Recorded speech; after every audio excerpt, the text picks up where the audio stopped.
kalau aku dokternya ya, kasih obat nggak mempan, kasih ini nggak mempan, ya udahlah, resep terakhir beli beli rumah dekat masjid, udah pasti sembuh.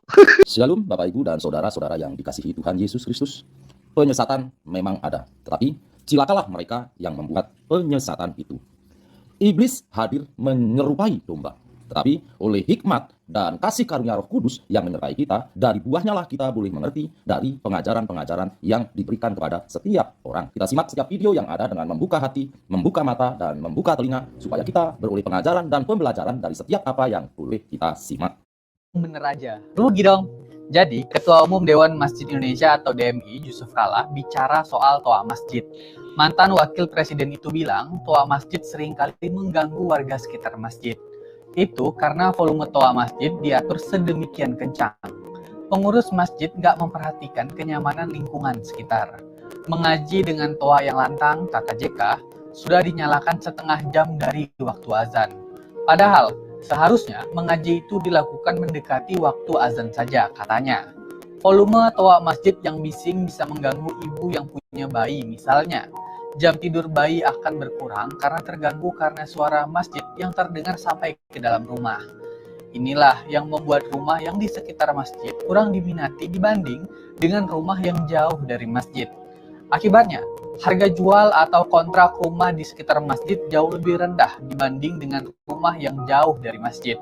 Karena itu, JK menghimbau pengurus untuk bijak dan tidak berlebihan dalam menggunakan loudspeaker. Sebenarnya, himbauan ini sudah disampaikan JK berulang-ulang, tapi masih banyak pengurus masjid yang bebal dan menutup telinga. Apalagi, himbauan itu juga diperkuat oleh pengurus pusat MUI, NU, dan Muhammadiyah. Bahkan, Gus Yakut pernah mengeluarkan surat edaran yang isinya mengatur volume toa masjid dan musola. Masjid dan musola idealnya menularkan vibes yang positif kepada warga yang tinggal di sekitarnya. Asumsinya, masjid dan musola menawarkan syiar keislaman yang syahdu, menyentuh, dan membangun harmoni. Masalahnya, itu jarang kita dapati di Indonesia secara umum. Masjid dan musola kadung dianggap tempat yang mengganggu dan gak peduli dengan warga sekitar. Akibatnya, tinggal di rumah yang dekat masjid dan musola jadi kurang diminati.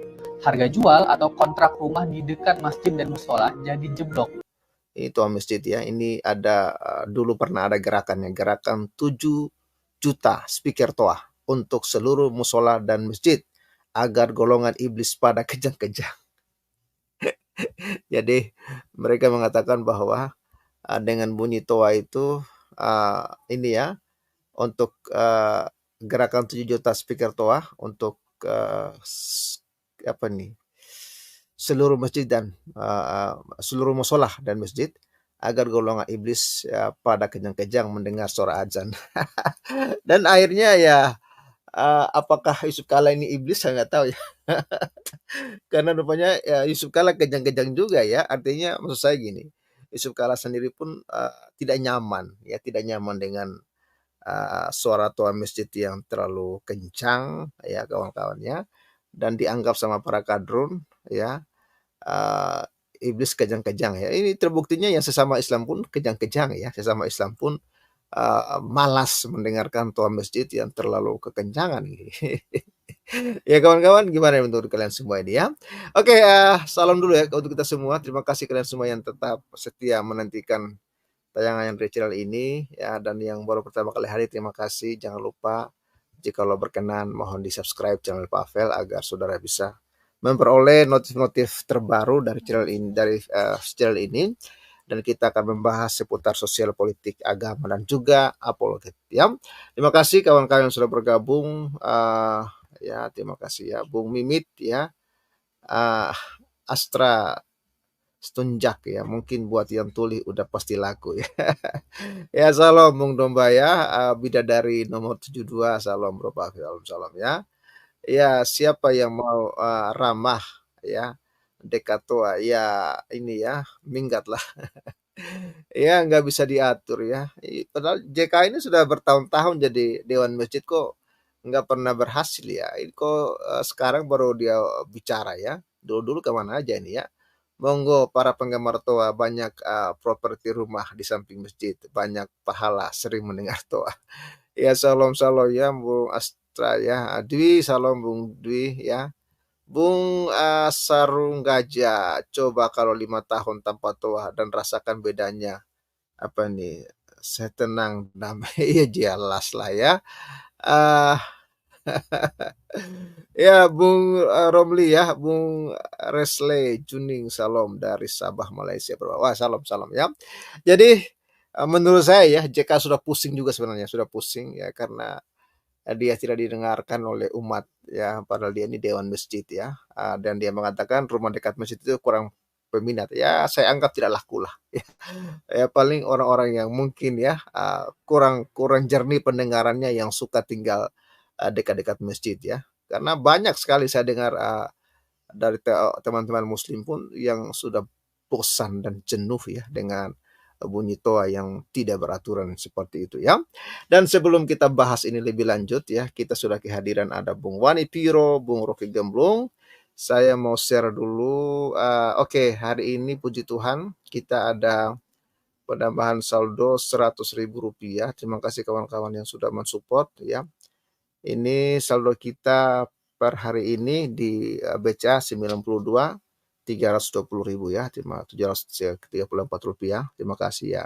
Mungkin minggu depan kita akan ambil uang lagi untuk kebutuhan bangunan ya. Dan ini update terbaru ya untuk pembangunan rumah ibadah yang sedang dikerjakan ya. Proses untuk menghaluskan pasir. Nah, ini ya. Ya, puji Tuhan, ini sementara kompon ya, kompon bagian dalam gereja. Ini dia komponnya ini ya. Kalau ini untuk acian.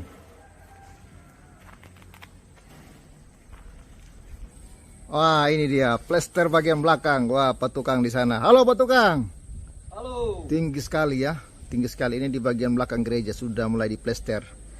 Di atas sudah tinggal satu kotak, tinggal di bawah lagi ya.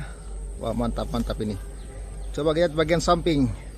Nah, ini bagian samping juga sudah selesai, bagian bawah tinggal di bagian atas. Wah, berarti tinggal sedikit lagi plester akan selesai.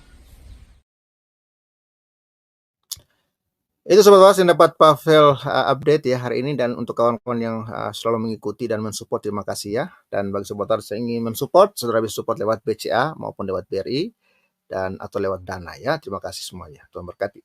Ya, kita ini dulu ya, lihat dulu beritanya dan nanti akan dikomentari oleh kawan-kawan yang sudah hadir ya.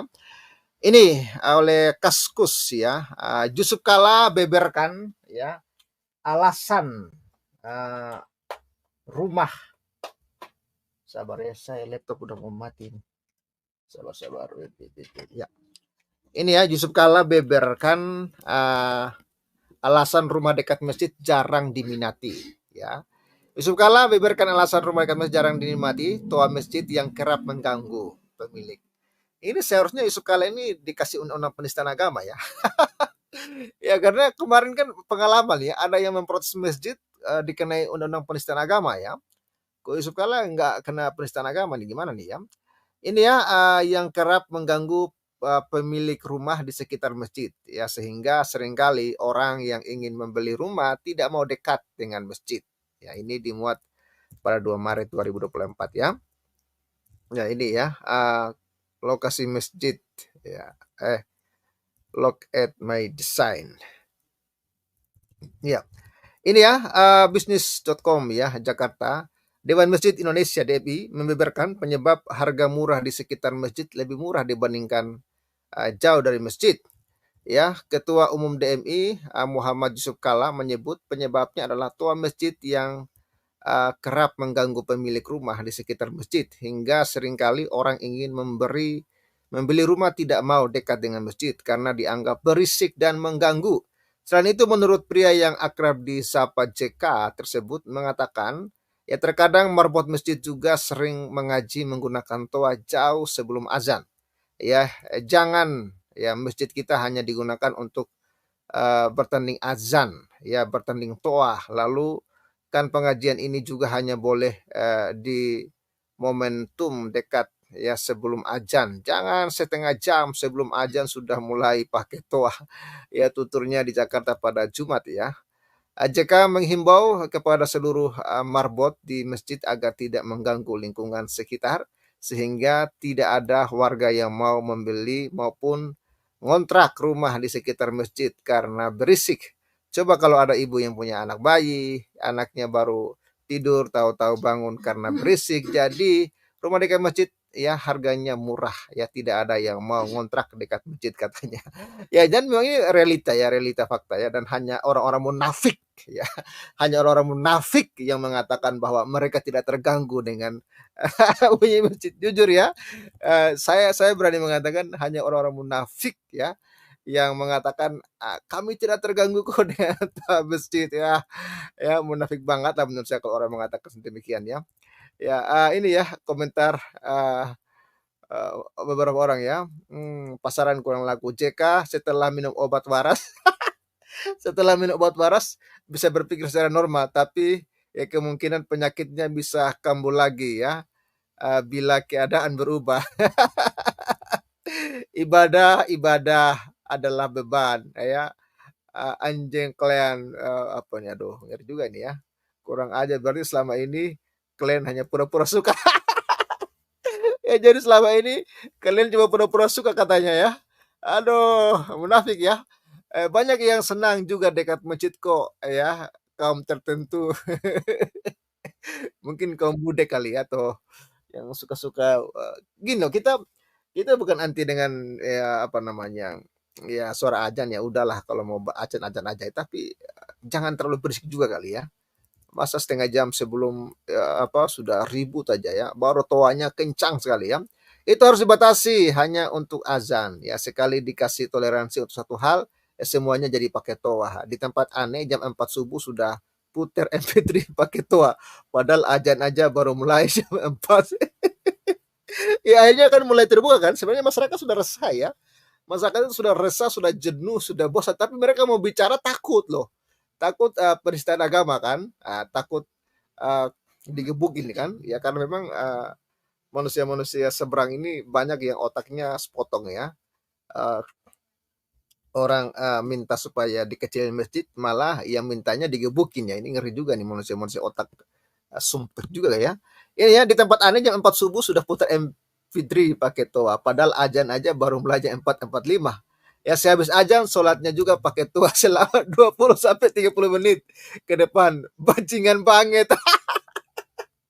Sampai dibilang bajingan banget loh, ini gila ini ya. Tapi kalau orangnya sabodo amat dengan tua masjid, ini jadi kesempatan berburu rumah yang relatif murah ya. Ya ada benarnya juga, tapi Pak Yusuf Kala mesti anti apa nih, hati-hati loh ya kena pasal perisai nantinya. Antar ada demo berjilid-jilid, enggak lah ya kan satu server. Betul ya. Kalau ini disampaikan oleh Jokowi mungkin bisa penistaan agama, bisa didemo berjilid-jilid ya. Syukurnya ini dulu JK pendukung Anies, jadi dulu JK pendukung Anies, jadi ya karena memang yang selama ini suka ribut kan orang-orang mereka juga ya. Syukurnya dia dukung Anies ya. Kalau ini Prabowo yang ucapin ini, mungkin Prabowo bisa didemo sama Muiz dan kawan-kawan ya. Jadi ya Ketua Umum DMI Muhammad Subkala menyebut penyebab adalah toa masjid yang kerap mengganggu pemilik rumah sekitar ya. Ya kau juga yang pernah memakai sebagai alat propaganda pilkada, jangan sok suci lah.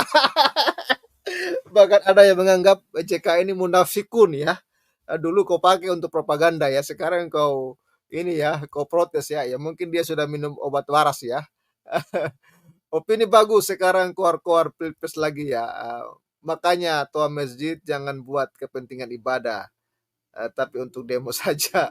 Ya apa nih, biasanya berlaku sama Nabi tidak begitu, tapi akhirnya apa ya, asiknya pamer iman dengan ngaji keras-keras bla bla bla. Oke.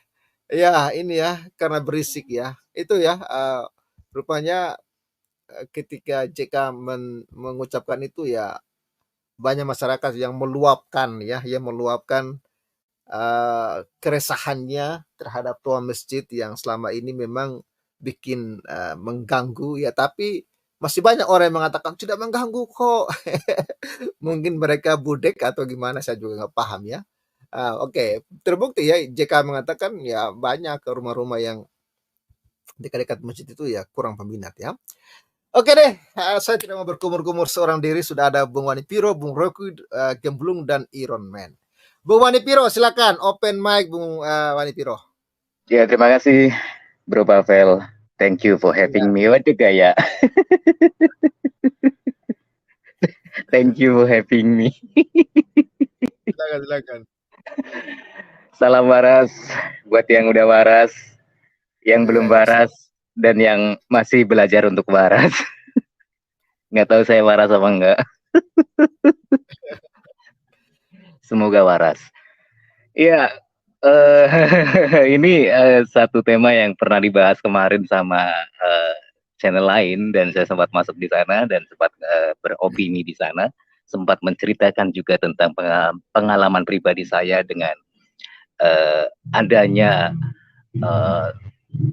tempat ibadah seperti ini yang akhirnya menimbulkan ya semacam, kalau dihitung secara materi ya kerugian materi juga untuk yang punya rumah atau tempat tinggal di dekat tempat seperti itu, karena itu tadi. Dan ini kita bicara seperti ini kan karena sudah ada yang memulai membicarakan ini, dan itu adalah orang yang paling berkompeten di dunia masjid karena dia adalah ketua dewan masjid, Yusuf Kalla. Jadi kalau seandainya beliau tidak punya statement seperti ini, kita juga tidak akan berani untuk mengatakan ini, dan kita tidak pengen mengusik kepentingan mereka tentang masjid dan toanya ini. Tapi yang jelas begini Bang Pavel, yang dikatakan Pak Yusuf Kalla memang benar. Ya banyak juga kan yang nggak munafik lah. Maksudnya orang-orang yang memang mau berkata jujur dan mau mengakui dengan hati nurani yang jernih bahwa memang itu sangat mengganggu buat toa-toa yang kekerasannya atau suaranya itu melebihi batas desibel yang ditentukan gitu ya. Karena gini Bang Pavel, sejak pengalaman orang tua saya membuka sebuah tanah kapling, ketika itu belum ada satu lokasi untuk dibangun sebuah musola atau masjid kecil gitu ya. Itu tanah kaplingnya begitu laku keras gitu ya, sangat laku, bahkan boleh dibilang berebut lah ya. Namun kemudian orang tua saya karena karena saya latar belakangnya kan dari keluarga Muslim walaupun saya bukan, gitu. Artinya saya sudah bertobat dari sana lah ya. Tapi jujur saja bahwa keluarga besar saya masih sangat fanatik di agama itu, terutama orang tua saya, dan ini adalah amanat ayah saya almarhum untuk membangun sebuah musola di lokasi tanah kapling tersebut. Dan akhirnya dilanjutkan dan betul dibangun sebuah musola cukup bagus untuk masyarakat sekitar tentunya, maksudnya di samping untuk sekitar tanah kapling itu yang pembelinya juga untuk masyarakat sekitar di kampung itu. Tahu kenapa Bang Pavel, setelah dibangunnya musola itu ya tanah kapling kita jadi boleh dibilang bukan tidak laku sama sekali, tapi menjadi sangat turun drastis penjualannya, dan sampai sekarang berhenti. Dan akhirnya memang tidak dilanjutkan untuk penjualan selanjutnya lagi, karena memang masyarakat yang calon pembeli ini menawar dengan begitu murah gitu, tidak seperti yang pada awal ketika belum dibangun musola di situ. Kita bukannya gimana? Kalau begitu roboh kan? Jangan gitulah bro, kita kan nggak anti dengan tempat ibadahnya gitu ya. Hanya saja kan kita tahu masalah bisnis ini bro. Ya. Kalau masalah tempat ibadahnya kita it's okay aja sih ya, karena kita tahu lah di mana-mana tempat, juga di kantor-kantor, di perusahaan-perusahaan juga dibangun tempat seperti itu kan, cuman tidak ada toanya kan, hanya sebagai tempat ibadah saja untuk mereka yang menjalankannya gitu. Jadi ya awalnya sih saya sendiri kurang setuju dengan dibangunnya itu, karena ya jelas itu akan menurunkan minat pembeli gitu kan, karena kita tahu bahwa rumah atau tempat tinggal di dekat tempat ibadah yang ada toanya seperti itu ya memang benar apa kata Yusuf Kala itu tadi, kurang laku gitu ya. Kalaupun laku ya murah gitu. Dan benar kan, akhirnya yang nawar juga nawarnya di bawah standar harga gitu. Yang tadinya laku keras menjadi kurang laku dan akhirnya sekarang berhenti, tidak ada penjualan lagi. Karena itu tadi ya, kan sudah diakui sendiri ya sama Yusuf Kala sebagai ketua Dewan Masjid bahwa suara toa masjid yang begitu keras itu akan mengganggu masyarakat sekitar. Belum lagi kalau misalkan di sekitar itu ada bayi baru lahir ya, yang masih sangat peka pendengarannya dengan suara-suara yang memekakan gitu ya. Cuman jangan lupa Bang Pavel, bahwa di ajaran sebelah itu kan kalau didengarkan suara azan, setan lari terbirit-birit. Jadi jangan sampai kita dikira setan kalau ada suara azan kita lari terbirit-birit. Berarti JK setan dong. Jangan gitu bro. Iya ya, jadi karena memang suara-suara seperti itu memang kita nggak anti suara azannya ya, seperti Bro Pavel tadi bilang, kita nggak anti suara azannya karena itu adalah ya cara mereka untuk melakukan panggilan ibadah gitu ya, walaupun dalam sehari semalam itu sampai 5 kali ya, bahkan lebih gitu kadang-kadang gitu. Apalagi sekarang ini kan sudah menjelang bulan puasa ya, bulan Ramadan kan. Nah itu dia Bang Pavel. Ah itu dia. Dulu zaman saya masih tinggal di dekat masjid, waduh, betapa tiap hari itu telinga itu kalau bisa ditutup pakai apa gitu ya, ya benar-benar bising sekali. Enggak bulan puasa saja Bang Pavel, di tempat saya itu jam 3 pagi. Jam 3 pagi itu udah ada yang bangunin orang sholat subuh, perempuan malah. Iya, apalagi kalau bulan puasa itu 20 hampir sepanjang malam. Kalau siang sih biasa ya, kalau siang biasa, tapi kalau udah mulai habis maghrib sampai dengan subuh itu udah suara itu nggak ada hentinya, karena ada tadarusan, ada orang ngaji, ada orang sahur. Ya seperti itu juga. Ya kalau misalkan yang sahur panggilin orang sahur bangunin orang sahur keliling itu kan sebagai fenomena yang bagus juga ya, karena itu adat budaya masyarakat setempat yang berinisiatif seperti itu, apalagi kalau pakai kentongan gitu kayak zaman dulu gitu. Cuman beda lagi kalau sekarang Bang Pavel, pakai sound system. Gila nggak? Bener Bang, ini asli bener-bener keliling pakai sound system, bener-bener. Dan suaranya waduh minta ampun bener-bener. Padahal sekarang udah ada HP. Iya. Bro. Tapi kan masyarakat ini kan bukan semuanya Islam ya. Ada juga yang non Islam. Gimana itu ya toleransinya itu? Ya iya, makanya kan banget. Makanya kan begitu, bahwa ya jangankan yang beda agama, yang seagama saja merasa risih, terganggu kan dengan suara-suara yang terlalu keras seperti itu. Karena gini sih, saya sekali lagi, saya bukan anti ajaran mereka, bukannya kita mau menolak adanya masjid, menolak adanya suara toa, tidak. Tapi paling tidak ada aturannya, bukannya sudah diatur ya, harus sekian desibel untuk suara masjid, atau suara toa masjid. Iya, tapi ternyata kan memang masyarakat kita susah sekali untuk diatur. Gitu. Iya. Bebal katanya. Susah. Iya, makanya banyak orang yang tadinya tinggal di masjid, walaupun rumahnya bagus, besar, ya terpaksa meninggalkan rumah tinggalnya itu untuk menjauh dari tempat tinggalnya. Ada beberapa di tempat saya juga yang rumahnya bagus-bagus di depan masjid itu ditinggalin, nggak ditempatin maksudnya, walaupun besar rumahnya, dan ditawarkan dijual juga nggak laku sih. Betul seperti itu. Jadi makanya ya kenapa kayak protes Ibu Melana ya siapa? Melana Tanjung Bunga. Iya, itu kenapa dijadikan tersangka gitu. Sangat-sangat tidak masuk di akal banget lah giliran Yusuf Kala yang ngomong nggak apa-apa gitu. Aneh bin ajaib. Padahal dia protes itu kan karena merasa terganggu. Nah, ini sekarang Yusuf Kala yang ngomong. Bagaimana komentar masyarakat sekarang? Apakah akan menuntut Yusuf Kala sebagai penistaan agama atau bagaimana?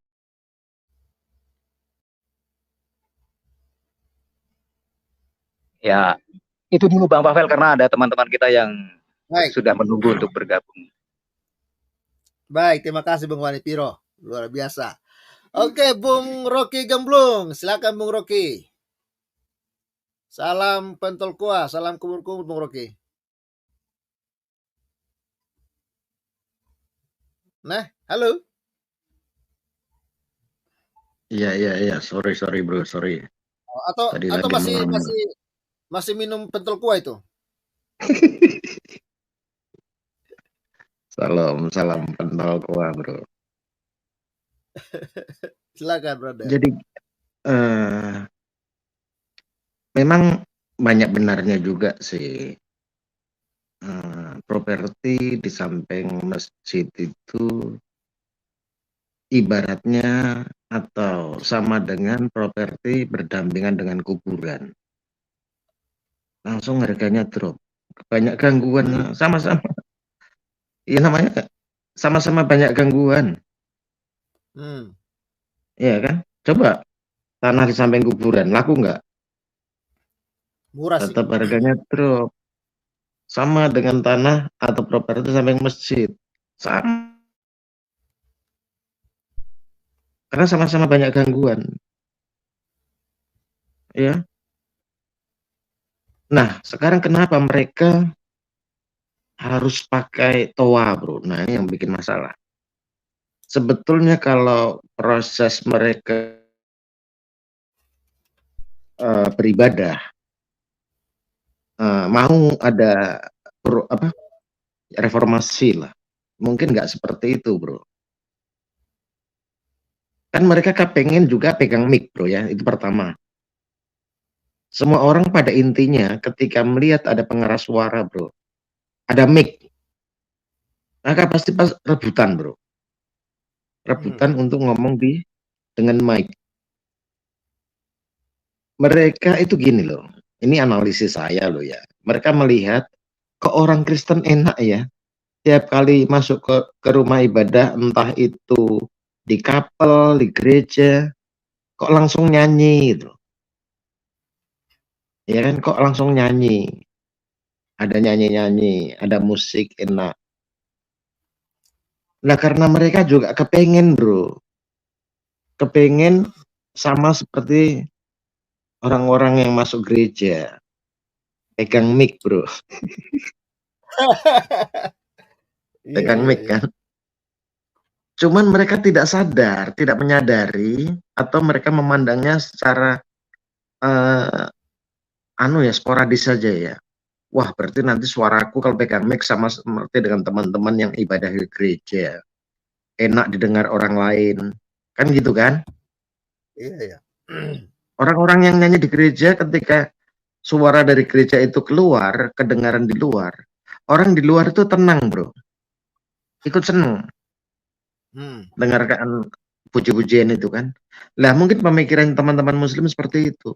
Wah kalau saya pegang mic, karena mereka tidak pernah diajarin nyanyi bro. Mereka tidak pernah diajarin nyanyi. Mereka hanya disuruh ngaji. Ngaji dan nyanyi itu berbeda ya. Nah pikir mereka kalau ngaji itu sama dengan nyanyi. Pegang mic, teriak bro. Tanpa pakai kunci nada. Nah ini persoalannya di situ bro. Di gereja orang nyanyi pakai kunci nada bro. Nah menurut teman-teman muslim ini begitu masuk masjid pegang mic langsung pakai ini nada tinggi bro. Oktav 7 langsung. Langsung gas masuk gigi 4. Nggak lewat gigi 1 langsung gigi 5 bro. Akhirnya kan orang begitu dengar langsung gigi 5 oktav naik ke tingkat oktav 5 itu. Terus nelengnya CVT lagi. Itu langsung peka. Tapi yang di dalam masjid yang pegang mic ini merasa udah bener, dan pasti orang-orang di luar sana akan terlena, akan senang mendengar alunan suara saya lewat toa. Kan gitu. Dia tidak mikir di gereja itu nggak pakai toa. Ya pakainya kan speaker. Speaker pun yang sifatnya loudness ya, loudness. Jadi suara dalam aja. Enggak ada diatur lah bassnya, treble-nya segala macam diatur. Ada mixernya. Toa kan tidak, asal bengok celang ya suaranya model gitu, kayak piring dilempar pecah itu perangan gitu kan. Kalau piring dilempar atau gelas dilempar ke tembok, bro, itu nggak ada kunci nada nggak pakai, terus nggak ada stylean triple-nya, bassnya enggak. Pokoknya perang itu langsung 7 oktav. Maka orang yang sebetulnya gini ya, kalau ada, tapi ada positifnya bro ya. Kalau ada keluarga kita punya penyakit tekanan darah rendah bro, nggak usah pergi ke dokter bro, nggak usah pergi ke rumah sakit, nggak usah minum obat, beli tanah samping masjid bro, udah langsung otomatis tensinya naik. Malah Bener nggak? malah bludret. Jadi kita lihat sisi positifnya bro, jangan negatifnya terus. Ya kan bisa untuk menyembuhkan penyakit tekanan darah rendah kan, benar nggak? Langsung tensi naik.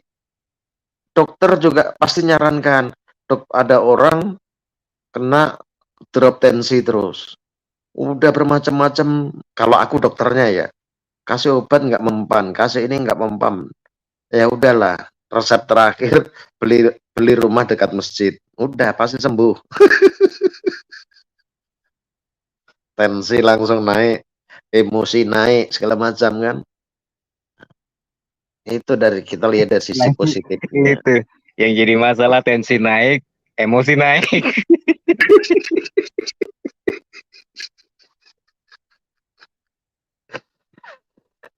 Nah, di sisi yang lain, karena mereka tidak pernah diajarin nyanyi, irama.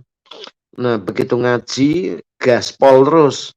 Ya kan, langsung lagunya kan gas, iramanya gaspol terus. Gaspol, nggak ada istilahnya pindah gigi lagi, nggak ada. Gaspol terus sampai suara serak, nggak peduli.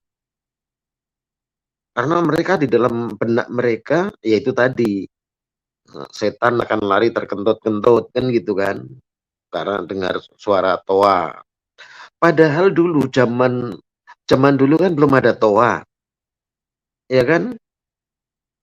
Zaman dulu nggak ada toa. Bukan zaman sekarang katanya menurut pemahaman mereka suara toa bisa ngusir setan lari terkencing-kencing atau terkentut-kentut. Enggak. Zaman dulu nggak ada toa.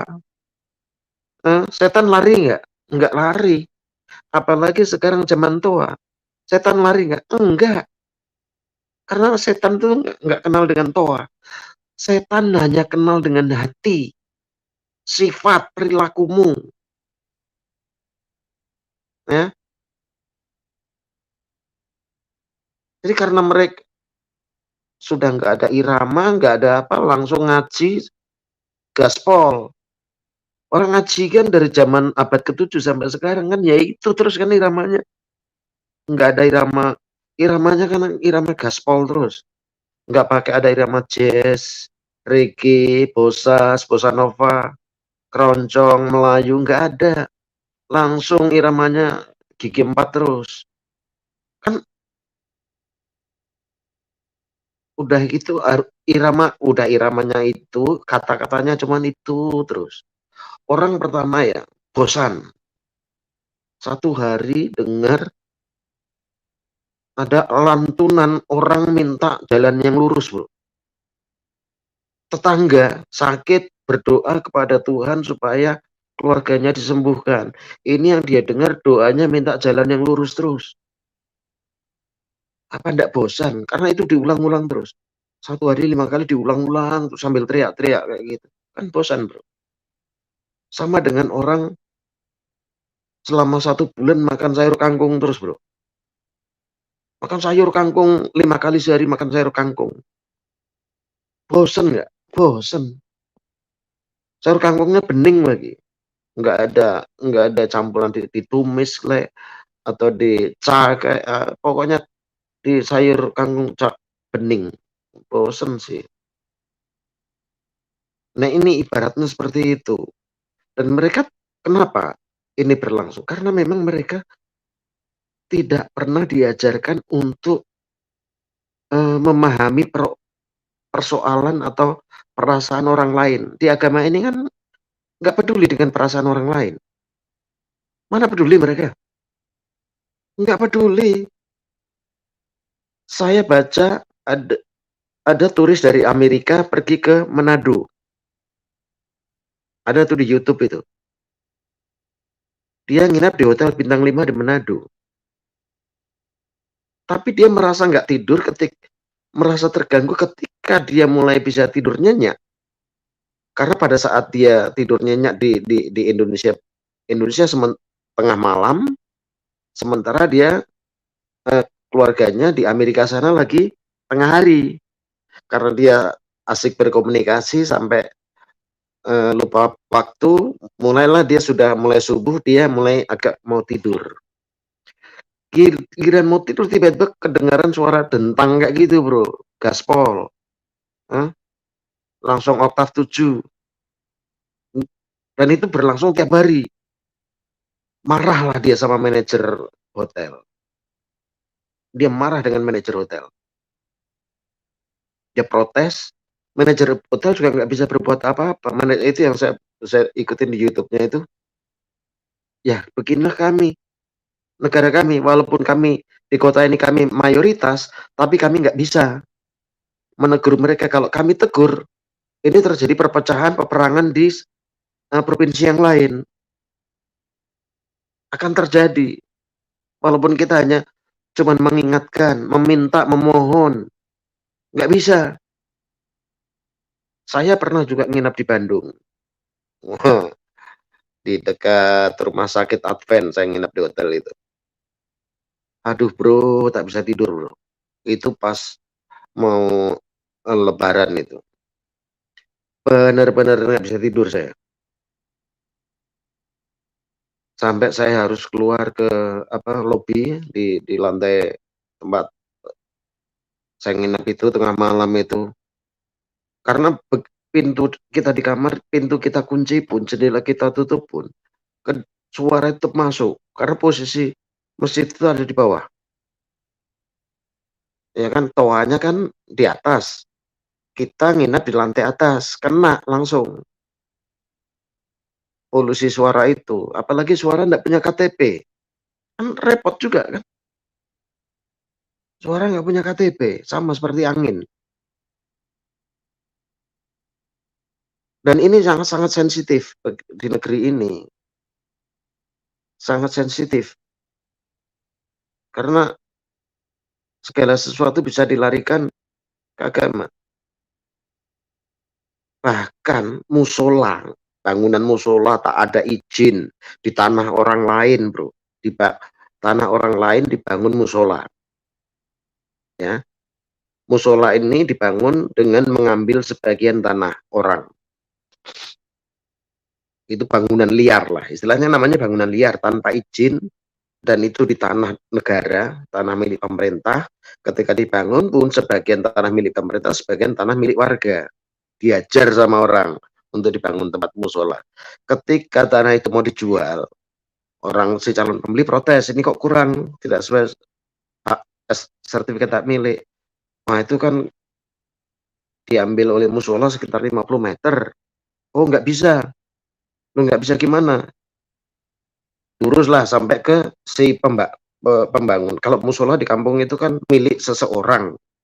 Ya, bukan milik warga, tapi milik seseorang. Nah, langsung begitu dipersoalkan ini musola tanpa izin, udah pas mulailah suara-suara penistaan agama. Repot kan? Tembok itu pakai punya agama, bro. Ini di negeri ini. Tembok, bro, semen, bro. Semen, lantai, bahkan WC itu punya agama, bro. Ini di negeri ini. WC punya agama. Walaupun WC itu tidak punya sertifikat, tidak punya izin mendirikan bangunan, tidak ada izin lingkungan. Tapi gitu dipersoalkan, penistaan agama, bro. Akhirnya mereka ya suka-suka mereka. Karena memang udah tabiat mereka itu susah diatur. Kita juga nggak tahu apakah memang mereka ini sudah di ajarannya memang seperti itu. Ya, nggak peduli orang lain, nggak peduli dengan lingkungan orang lain, nggak peduli dengan perasaan orang lain, ya, dan lain sebagainya. Yang penting anuku kuat, kan gitu, suaraku, maksudnya suaraku kuat. Bukan jangan berpikir yang penting anuku kuat. Yang penting suaraku kuat. Dan ketika ini bergulir ke pemerintah, ke laporan polisi, polisi aja tidak bisa memberikan solusi.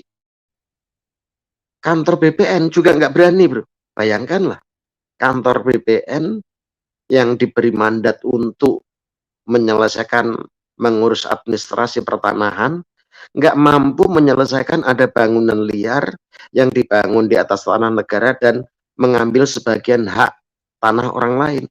BPN nggak bisa berbuat apa-apa. Aneh negara ini, gara-gara apa? Takut, bro. Takut apa? Nah, ini tadi. Itu, bro. Itu. Takutnya itu tuh. Repot, bro. Lanjut, bro, yang lain dulu, bro. Oke, Bung Rocky. Ya, Bung Iron Man, silakan Bung Iron.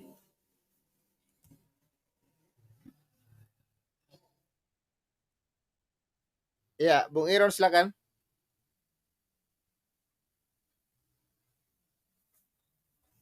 Cek, Bung Iron.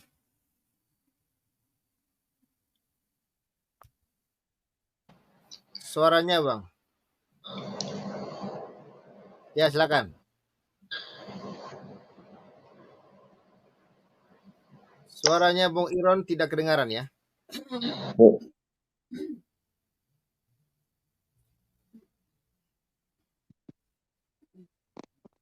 Halo Bung Iron. Cabut dulu headsetnya, Pak, kalau pakai headset, Pak.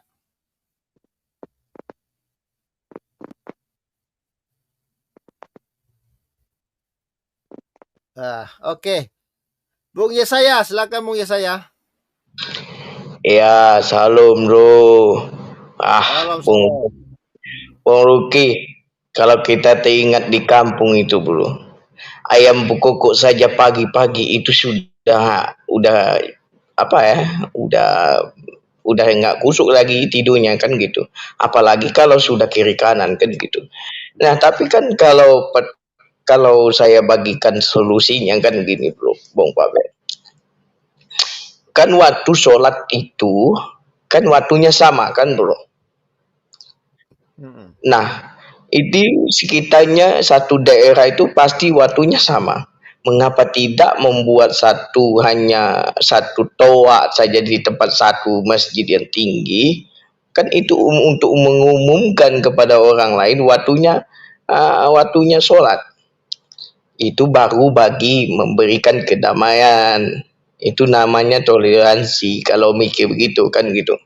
Nah, tapi kalau saya lihat dari cernakan daripada apa yang sudah dikatakan dan apa yang dikatakan Bung Luki tadi itu memang sudah ada terjadi case-nya sepertinya Bu Milana kan gitu.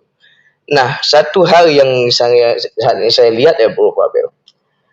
Kalau orang lain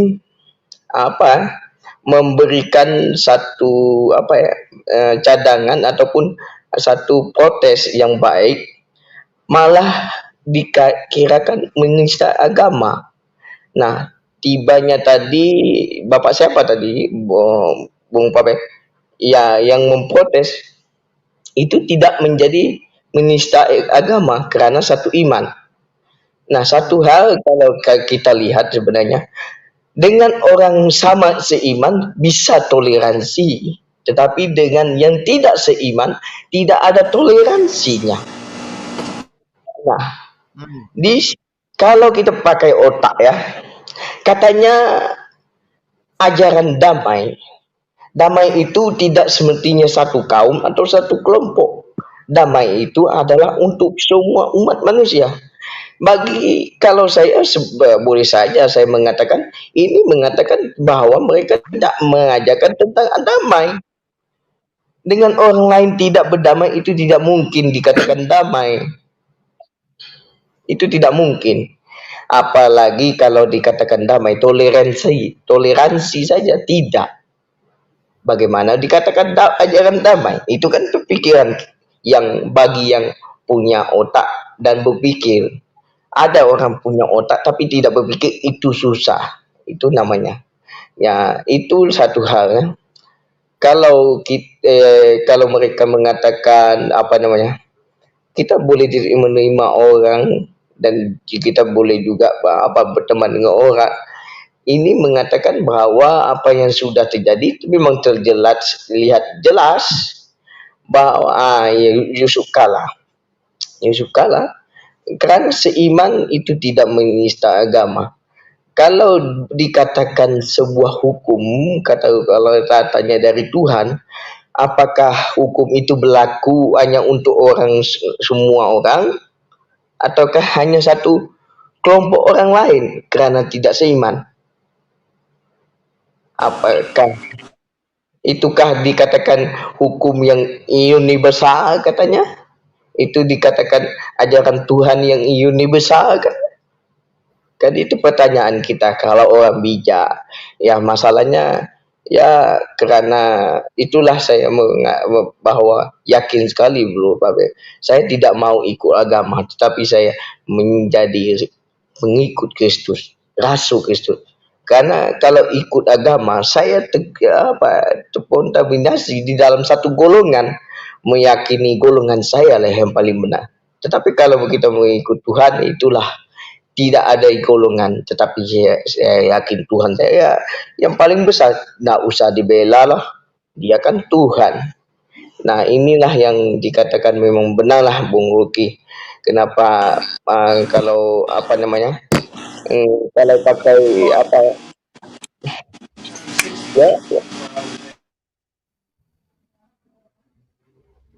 ya oke bro Pabe, itu mungkin elemen sudah tersambung. Oke bro. Saya Thank you.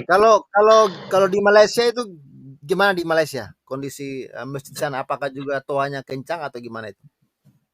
Lebih kurang juga loh bro.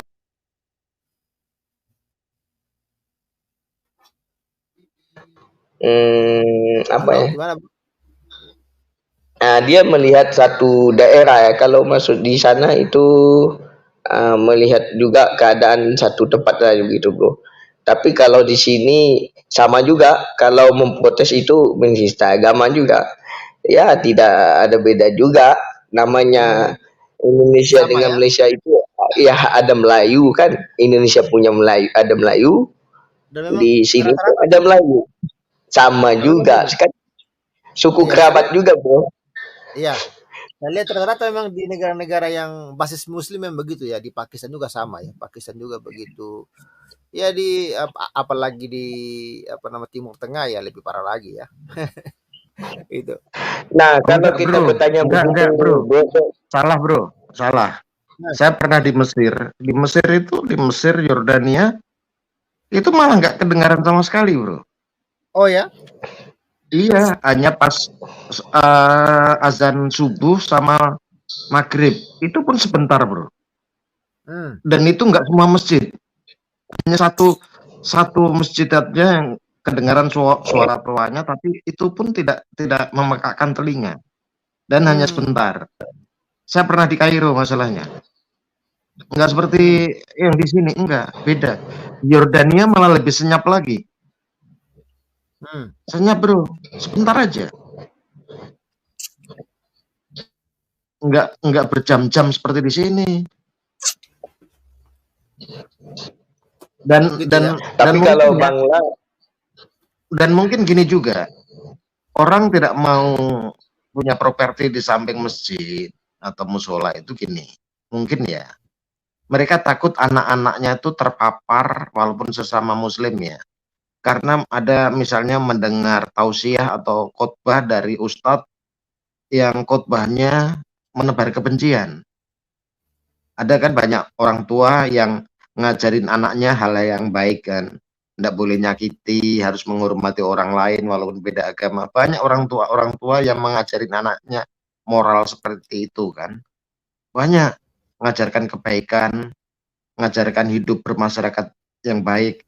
Tetapi ketika mendengar di suara dari masjid atau dari musola yang isinya provokasi, akhirnya orang-orang tua ini takut anak-anaknya yang masih remaja terprovokasi juga. Akhirnya udah lebih bagus pindah daripada anakku rusak, ya, karena itu khotbahnya sudah tidak benar lagi, kan gitu. Kan kita lihatlah sekarang banyak ustadz-ustadz khotbahnya bukan tentang agama Islam, tetapi malah menyerang Alkitab terus. Isinya dia di masjid khotbahnya malah tentang isi Alkitab, ya. Habis sholat, habis basmalah, habis baca apa namanya, baca apa tuh namanya itu, sholawatan itu, terus dalam sesi khotbah buka kitab Markus. Coba kita lihat Yohanes pasal sekian, padahal dia di dalam masjid. Dan ketika dia membahas Alkitab sesuai versi dia, seenaknya dudaladil.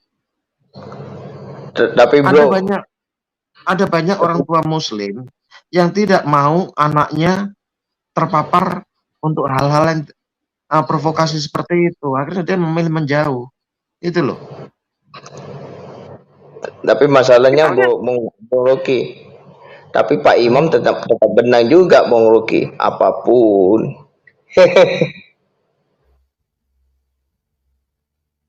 Iya, maksud saya itu gini loh, ada juga banyak orang tua muslim ya yang ingin mengajarkan anaknya itu hal-hal yang baik, ya, hal bertoleransi, menghormati orang lain, tetapi dia takut ketika tiap malam dengar khotbah yang isinya cuma ujaran kebencian, caci maki.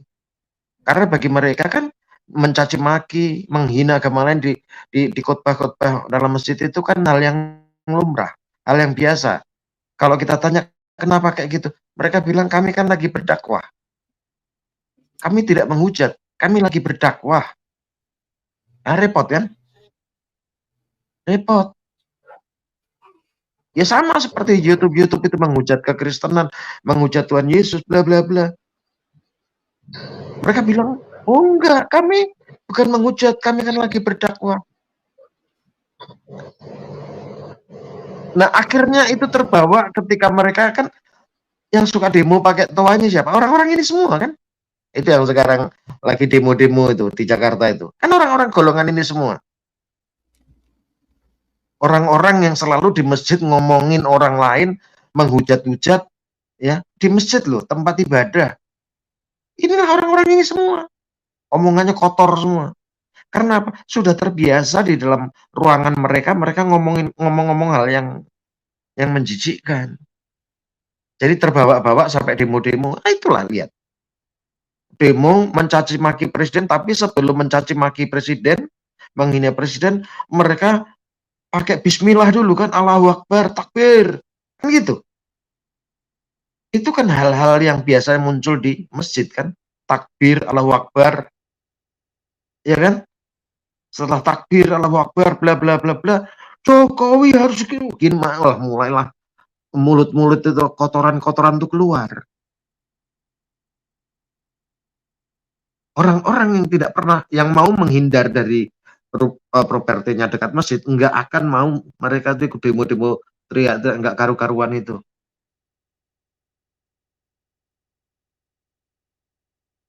Iya kan? Mereka tanpa malu-malu Sudah kan pakai apa simbol-simbol agama lagi.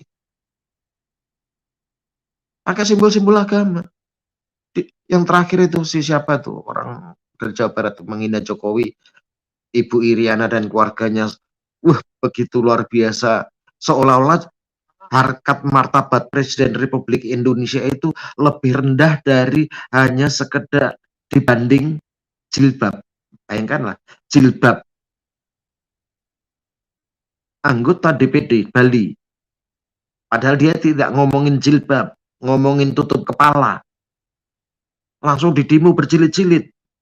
Jokowi yang begitu besar peran dan sumbangsihnya kepada negara ini, ya, dimaki-maki dengan kalimat-kalimat kotor, dan itu keluar dari mulut orang-orang yang pakai.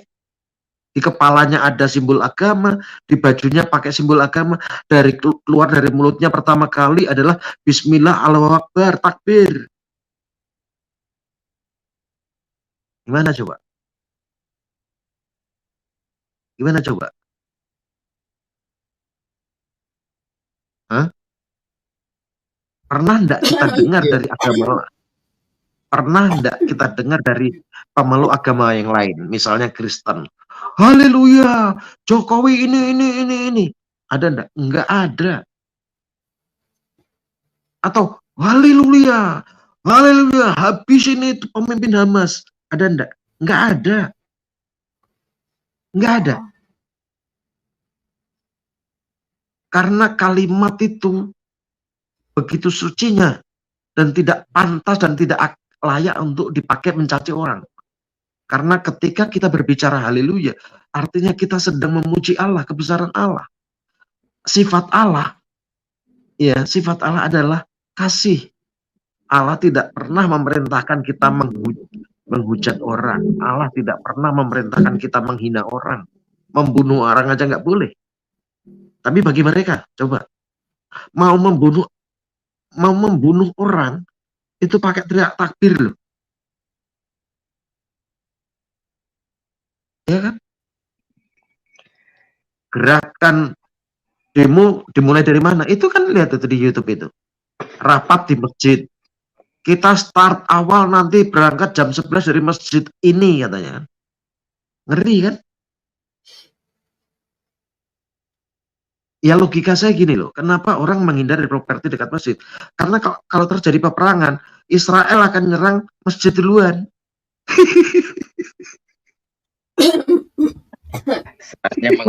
Saatnya mengomentari yang di live chat lagi, bro. Itu dan Yati itu mengatakan katanya yang merasa terganggu itu malah orang munafik, bro. Munafik. Ya, yang terganggu itu benar-benar bukan orang munafik, orang yang benar-benar waras. Gitu loh, orang yang waras. Hanya orang gila yang merasa tidak terganggu. Itu loh, ini bukan masalah munafik nggak munafik. Ya kan, kalau dibilang munafik, itu tempat masjid itu banyak sekarang dijadikan tempat mesum loh. Bahkan marbotnya pun di situ main. Mau dibuka datanya? Ustadznya main di situ. Mau dibuka datanya? Kenapa orang tidak mau supaya anak-anaknya jangan ketularan hal-hal kayak gitu? Bukan masalah munafik, bro. Karena orang berdoa kepada Tuhan sebetulnya tidak perlu tempat ibadah kok. Enggak perlu. Karena Tuhan tidak membutuhkan tempat ibadah. Kita beribadah kepada Tuhan tidak tergantung tempat ibadah loh. Jangan salah. Kita bisa menyembah Tuhan, memuji, ya, menghadap Tuhan itu di kamar kita sendiri bisa kok. Tidak harus ke tempat ibadah. Tempat ibadah itu kan hanya dipakai untuk beribadah bersama-sama, barengan, kan gitu kan. Tetapi kalau ibadah kita secara pribadi kepada Tuhan, tidak harus tempat ibadah. Cukup bisa di kamar sendiri. Cukup di rumah sendiri. Tuhan tidak pernah membeda-bedakan. Ini kamarmu, ini tempat ibadah, ini masjid, ini gereja. Enggak. Tuhan tidak membeda-bedakan kayak gitu. Wah, ini masjidnya orang negro. ini masjidnya orang Arab, beda. Amal solehnya beda. Enggak seperti itu juga. Ya kalau kita pergi ke masjid, ke gereja, katanya untuk beribadah tetapi hati kita penuh percabulan. Ya podo wae, nggak ada gunanya. Betul nggak, Bro? Hah? Betul, betul. Takut bayi baru tahu rasa.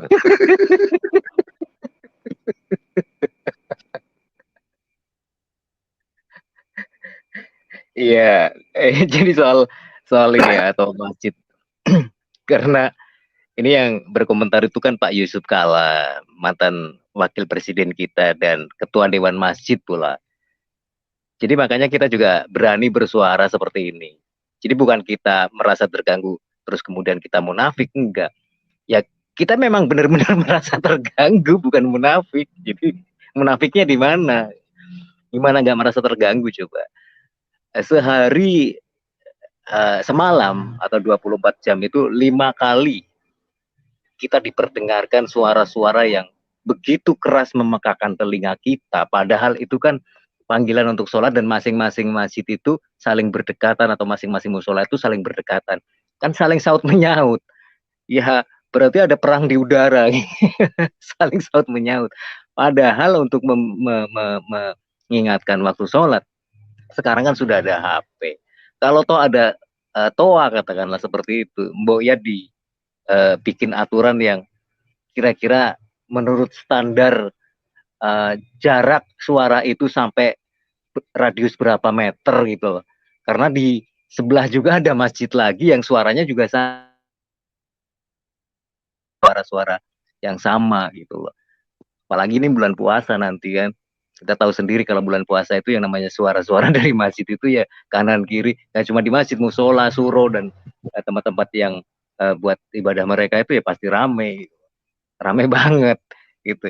Ya kadang-kadang sih kalau misalkan kita yang butuh keramaian ya cukup terhibur juga, maksudnya terhiburnya jadi rame gitu. Karena banyak orang lalu lalang kan ke masjid raweh gitu ya.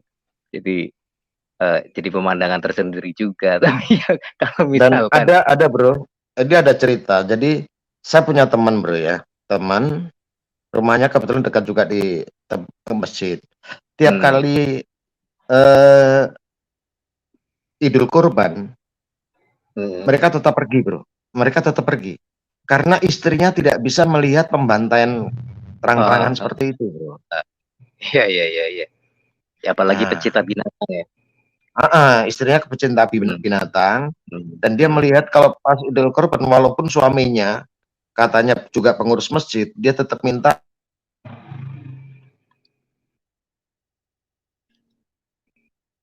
Halo,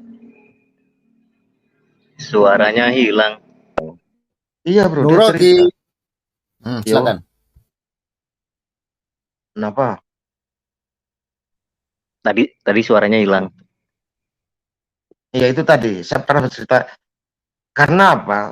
Kalaupun Idul Kurban, nah ini kan, mereka merasa kalau Idul Kurban itu pembantaiannya kan harus di halaman masjid kan. Mereka tidak pernah berpikir, cobalah disembelih di tempat lain. Dan itu dipertontonkan ke anak-anak loh. Iya, dipertontonkan. Iya, buat tontonan. Ngeri loh. Kan harusnya di tempat lain ya, yang sepi. Ya kan ya diawasi lah berapa ekor segala macam untuk pertanggungjawabannya kan. Terus masalah pecah-pecahnya ya terserah di mana, terus dibagi di masjid kan baru boleh ya. Baginya di masjid, warga-warga yang tergabung dalam rukun masjid itu udah ambilnya di masjid. Jangan dibantai di masjid, dipertontonkan secara vulgar kepada seluruh khalayak, dari anak kecil sampai orang tua. Itu ngeri loh Bro. Kita melihat sapi ya yang dibunuh, lebih bagus kalau saya lihat ya cara membunuh orang Dayak atau cara orang Dayak membunuh babi dan orang Cina membunuh babi. Orang Dayak membunuh babi itu nggak disembelih Bro, tapi ditusuk jantungnya, srup, gitu kan, langsung babi itu mati. Tidak kejang-kejang, orang Cina juga gitu. Saya lihat pedagang daging babi kan, kalau subuh-subuh, saya lihat babi itu langsung ditusuk ke jantungnya, langsung mati, bro. Jadi si babi ini nggak sempat kesakitan dulu. Nah, kalau kita lihat yang di hari raya Idul Kurban itu kan disembelih dari lehernya loh, bro. Tapi Sampai gini, muncrat bro. tuh. Gini, bro. Ada sebuah video dari bule yang mualaf itu. Dia bisa bicara bahasa Indonesia juga karena kontennya juga pakai bahasa Indonesia ya. Mungkin mualafnya di Indonesia juga. Dia memamerkan menyembelih 2 ekor kambing itu. Katanya kalau kambing yang disembelih dengan yang dimatikan dengan cara lain itu lebih apa namanya? Katanya lebih beradab yang disembelih, bro. Katanya itu tidak menimbulkan rasa sakit katanya. Saya nggak tahu ini dia punya pendapat seperti itu bagaimana? Apakah itu sudah melalui kajian ilmiah atau bagaimana? Saya nggak ngerti. Nah, inilah bule yang sudah dianggapnya bule selama ini kan dianggap cara berpikirnya lebih maju kan. Iya, kalau sudah jadi mualaf ya begitu. Aku nggak mau meneruskan lah. Teruskan sendirilah. Padahal kelihatan sekali ketika kambing itu disembelih gitu ya. Dia itu sih ikut korban juga pada saat Idul Kurban itu ya. Pada saat kambingnya disembelih kejang-kejang kan. Itu katanya bukan reaksi sakit, bro. Itu katanya itu reaksi darah katanya, reaksi urat yang ini tegang katanya. So ilmiah dia menceritakan itu. Padahal ya itu bukan semacam apa namanya pendapat ilmiah kan, itu hanya sekedar pendapatnya dia saja. Dan katanya itu karena dia sudah mualaf dan itu meyakini bahwa itu ajaran dari itunya ya dia meyakini itu bahwa itu yang cara yang benar gitu. Ini loh ya, kalau kita lihat sapi disembelih pada saat Idul Kurban, sapi itu suaranya melolong-lolong loh. Ya. Ketika lehernya mulai disayat itu, sapi itu menggelu melenguh loh. Melenguh kuat sekali, kambing pun gitu. Itu kan menandakan dia kesakitan kan? Menandakan kesakitan. Itu. Dan itu dipertontonkan, ngeri, bro. Dan takutnya itu nanti arwahnya jadi hantu, bro. Nah, itu tadi. Jadi hantu di masjid gitu loh. Iya, karena gini, bro Pavel dan bro Rogi. Pengalaman saya ketika dulu masih aktif di agama sana itu, zaman saya masih kecil itu kan suka tidur di masjid, suka sama teman-teman kalau pas bulan puasa itu sampai malam mainnya gitu kan, terus nggak pulang ke rumah sambil nunggu sahur itu biasanya tidurnya di masjid, bro. Nggak tahu kenapa di masjid itu kok ada seorang temen yang tadinya tidur di dalam tiba-tiba bangun-bangun di kamar mandi, bro. Kok bisa? Itu ya nggak tahu itu siapa yang mindahin. Dan itu loh ada banyak apa? Oh, jangan-jangan kalau itu gini bro, kalau itu pernah kualami, bro. Ya, saya waktu itu masuk diklat. Nah, jadi diklat ini ada diklatnya ada di Semarang lah. Diklat itu dibangun di atas bekas kuburan Cina. Jadi diklat ini mewah lah, satu instansi BUMN. Temen sekamar saya, kami satu kamar tuh 2 orang lah. Orang Islam teman saya ini. Padahal dia kulihat rajin lah, 5 waktu enggak pernah ketinggalan. Sebelum naik ke tempat tidur pun sholat duluan. Karena tempat tidur kami berdampingan, kulihat tempat tidur dia digoncang-goncang sampai dia tuh teriak-teriak tuh nggak bisa. Tapi saya melihat dia digoncang-goncang, tempat tidurnya digoncang-goncang, sementara aku enggak, ya kan? Akhirnya ya aku juga akhirnya ikut teriak kan, teriak terus ininya berhenti. Dia mulai ketakutan. Aku bilang enggak usah takut. Aku buktinya aku enggak apa-apa kok. Itu perasaanmu aja. Padahal aku melihat tempat tidur dia digoncang-goncang memang. Nah, dia udah mulai tenang. Besok malamnya dia kena lagi, tahu-tahu dipindah tidur di kamar mandi, Bro. Iya. Jadi kenapa ya? Kenapa hal-hal Lah kayak iya gitu itu. ini yang Nah, disasar itu orang-orang yang dari itu. Dipindahin sama ya jin kan. jin muslim kali itu. Nah, iya itu tadi. Ya setan tidak berani mengganggu anak Tuhan kan. Pelampiasannya ke sesama anak jin kan gitu. Loh, ini ku Aduh. alami. Saya berani, saya cerita ini bukan saya bohong ya, enggak. Ini ku alami sendiri. Teman saya satu kamar tuh orang Sunda, orang Bogor dia. Bener, orang Bogor. Karena dia tahu, ya dapat cerita-cerita pas kalau habis dari tempat ruang makan, terus ngumpul di ruang satpam, ngobrol, ada yang main tenis, kalau main kartu, main gitar, sambil cerita ini daerah kuburan dulunya. Dan memanglah banyak cerita-cerita seperti itulah. Jadi kalau mau naik ke kamar ke asrama, naik ke kamar-kamar itu nunggu barengan, Bro. Naik pun barengan. Nanti mandi juga barengan, Bro. Karena nggak ada yang berani.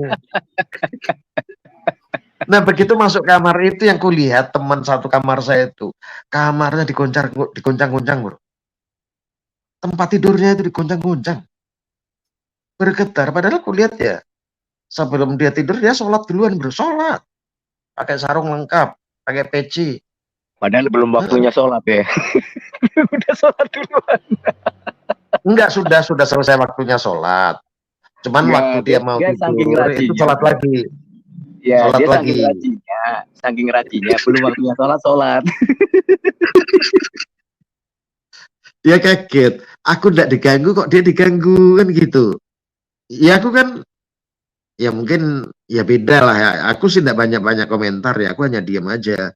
Karena aku juga yakin ya setan tidak akan bisa, bukan tidak mau ya. Setan tidak mampu mengganggu anak Tuhan. Udah itu aja. Karena bentengnya terlalu kuat. Jadi dia berapa malam itu diganggu di tempat tidurnya digoncang-goncang terus. Yang terakhir itulah dia dipindah kamar mandi. Baru Dan dia teriak-teriak. Aku tuh pengalaman pribadi sendiri gitu ya. Ketika dulu saya masih di sana itu hampir tiap malam itu nggak tahu kenapa saya punya gangguan itu tiap kali mau tidur itu di ketindian itu selalu ketindian. Apalagi kalau tidur di tempat yang agak jauh dari yang lain gitu ya, di belakang misalnya, wah pasti ketindian, Bro. Tapi semenjak saya percaya, jadi orang percaya Yesus itu, hampir tidak pernah tuh. Saya juga nggak tahu kenapa itu. Ini sekedar sharing aja ya, bahwa itu memang terjadi betul dengan apa yang saya alami gitu. Jadi ketika dulu saya masih di sana itu memang hampir tiap malam gitu. Saya nggak tahu kenapa itu ketindian itu, tahu ya. Jadi kayak ada sosok besar, iya, menduduki didudukin setan. Iya, kita itu nggak bisa gerak gitu, cuma bisa teriak-teriak gitu. Dan apa yang saya sebut ketika zaman saya masih di sana, ya yang saya sebut ya Tuhannya orang itu, Tuhannya sana lah maksudnya. Tapi ya gini, Bro, tetap saya sambung cerita ya, Bro ya. Di asrama itu, Bro, kan masjidnya dibangun bagus, Bro. Tidak ada satupun siswa muslim yang berani ini, Bro. Biasanya kan mereka berlomba untuk azan kan,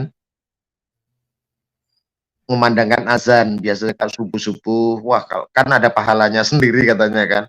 Nggak ada yang berani, Bro, masuk masjid untuk ngucapin azan. Nggak ada yang berani. Takut ya? Katanya ya nggak tahu kan, kalau mau kuolok ya nggak juga kan. Harusnya gini, Bro, harusnya begini, kalau yang dari muslim nggak ada yang berani azan, Bro Rocky aja yang azan. Ya, persoalannya kalau aku yang azan nanti malah penistaan agama, repot juga kan. Betul. Nah, repot. Wong aku bilang alhamdulillah Yesus aja langsung diprotes penistaan agama. Padahal aku ngomong tentang Yesus loh, alhamdulillah Yesus, penistaan agama. Penistaan agamanya di mana?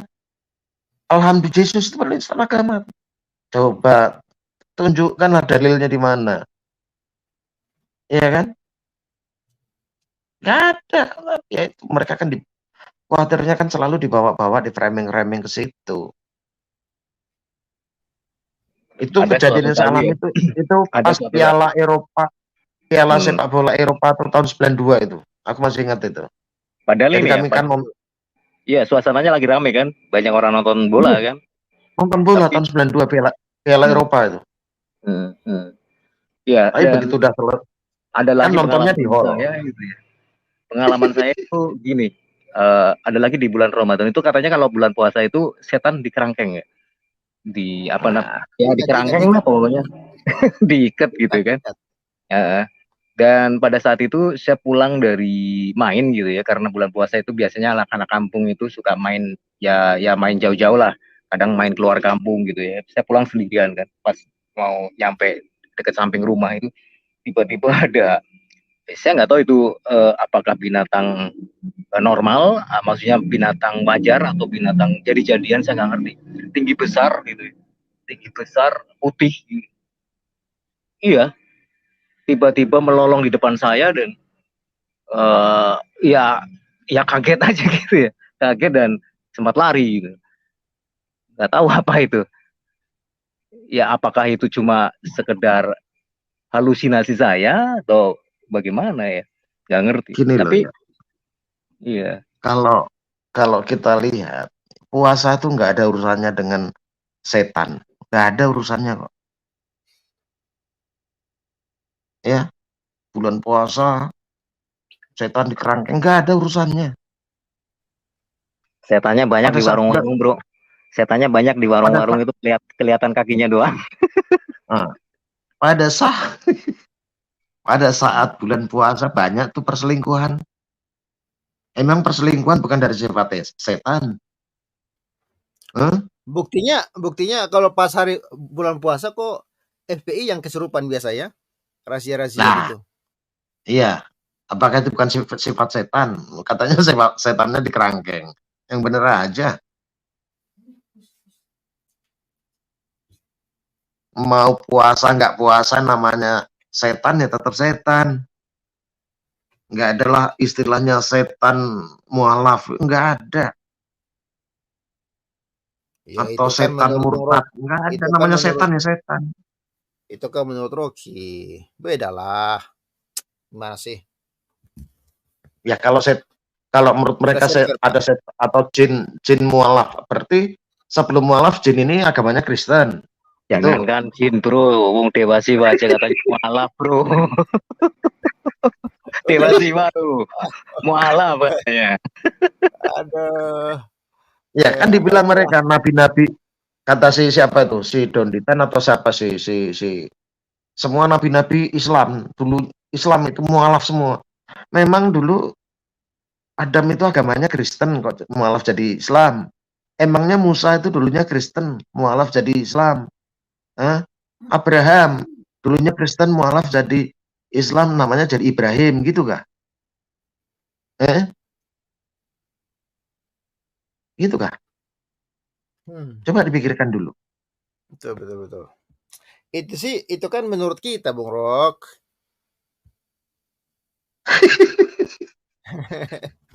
Jadi kalau menurut mereka beda ya udahlah, memang kita beda kok. Nah iya beda enggak. Maksud aku jangan dikait-kaitkan, jangan dicocok-cocokkan gitu loh. Kalau aku pribadi nggak ada urusan bulan suci itu, nggak ada. Masa dibilang, mohon maaf lah ya, bukan saya menghina ya. Kalau bulan suci, namanya bulan suci, tidak ada lagi dosa di situ. Harus tidak ada dosa di situ. Ya kan katanya gitu bro, katanya itu setan-setan dikerangkeng, diikat, pintu neraka dikunci rapat-rapat, pintu surga dibuka lebar-lebar. Katanya begitu. Itu di hari 10 hari pertama kalau nggak salah. Terus 10 hari yang kedua apa tuh, pintu pengampunan dibuka. 10 hari Itu. yang ketiga apalah gitu. Nah itu yang rusak warung-warung makan itu bukan setan kah? Iya ya, kadang-kadang Hah? kita nggak ngerti. Ini kebetulan juga menjelang bulan puasa ya. Yang namanya orang berpuasa itu harusnya kan menahan hawa nafsu juga kan, bukan hanya Hawa sekedar nafsu kah? menahan haus dan lapar. Tapi yang ditekankan itu hanya haus dan lapar doang. Jadi makanya selalu ada rahasia-rahasia warung makan ketika bulan puasa. Padahal yang makan di situ belum tentu orang Islam juga kan. Ya Nah kalaupun mereka iya. Muslim juga kan, kayak misalnya kuli-kuli bangunan atau kuli-kuli apalah yang kerjanya sehari penuh itu dengan membanting tulang mereka, ya lapar juga kan, mau diapain juga kalau dipaksain puasa gimana coba. Ya ada lah yang Kalau melakukan itu sampai puasa gitu. Misalnya saya ya bukan itu banyak juga yang Muslim saya juga. kalau saya ini bukan seorang teolog ya. Tetapi saya percaya puasa adalah kita melakukan ikatan perjanjian khusus dengan Tuhan kita itu secara pribadi. Secara pribadi, puasa tidak bisa digeneralisir. Saya puasa, saya punya niat, punya maksud, ingin sesuatu kepada Tuhan. Ya kan? Nah, untuk itu saya harus berpuasa. Secara pribadi kepada Tuhan. Nggak ada urusan dengan orang lain. Nggak ada urusan dengan agama lain. Nggak ada. Saya akan berpuasa. Karena saya sudah janji sama Tuhan. Tuhan, saya punya keinginan ini. Dan saya tidak akan melakukan hal-hal yang tidak Engkau izinkan.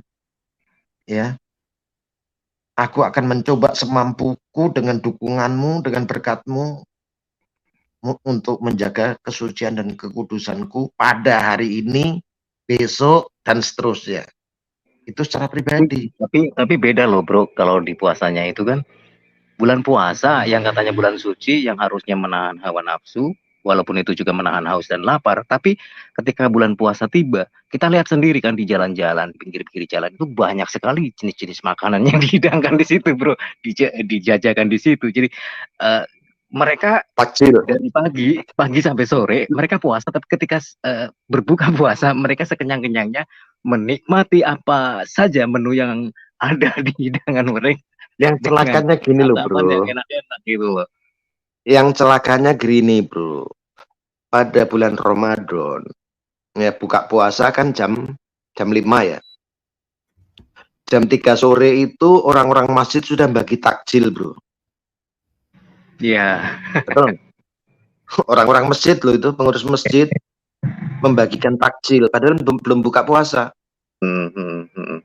Ayo, apakah itu tidak buka puasa? Belum buka puasa kan, tapi sudah bagi takjil di depan masjid-masjid itu mereka bagi-bagi makanan. Padahal belum buka puasa, masih lama buka puasanya. Dan akhir-akhir nih bagi takjil udah siang hari bro. jam 1 siang udah ada yang bagi takjil tuh bro.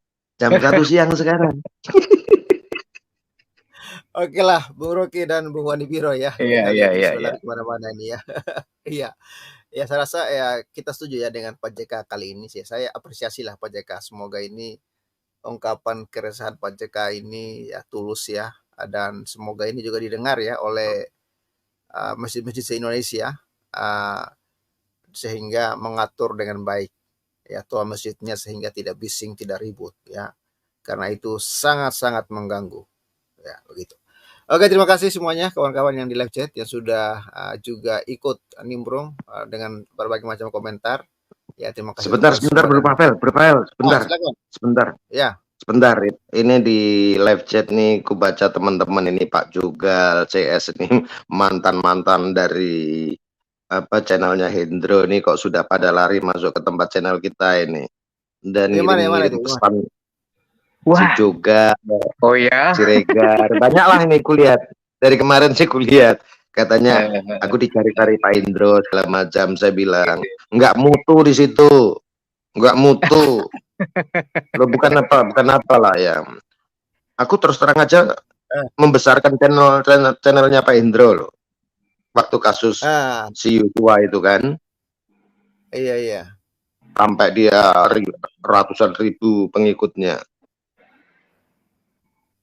Tapi makin lama makin Iya, kesini kan kulihat, saya kan maunya kan objektif aja ya, tipe-tipe orang objektif, nggak mau memihak salah satu kalau nggak keterlaluan lah, kan gitu. iya. Wah, pernah Saya saya juga masuk tadi ke loh. room itu, ya, saya Saya tadi pernah juga masuk ke room, tadi sorry, ya, sorry. lanjut, Tadi siang kan lanjut. saya bahas juga si Ganjar yang diduga ya terjerat kasus korupsi loh. Saya juga di sama pendukungnya Hendro dan Ganjar di live chat. Saya bilang, apa hubungannya? Kita kan bukan karena kita benci Ganjar, tidak. Kita tapi kan ada beritanya kalau Ganjar ini ya sedang terlibat dalam apa diduga menerima gratifikasi Bang Jateng. Kita cuma membahas beritanya, itu kan. Tapi mereka malah, Pavel kamu nggak boleh jelek-jelekin Ganjar dan sebagainya. Pavel itu lebih baik nggak usah bahas politik. Saya bilang, aduh ini pendukungnya Hendro dan Ganjar ini udah pada kesurupan kali ya. Apa? Iya memang, contoh Bahkan gini, ah, Hendro pernah membahas bahwa Hendro sendiri ngomong, tapi waktu itu saya bantah bahwa Prabowo tuh langsung nemuin Jokowi minta uang untuk beli pesawat.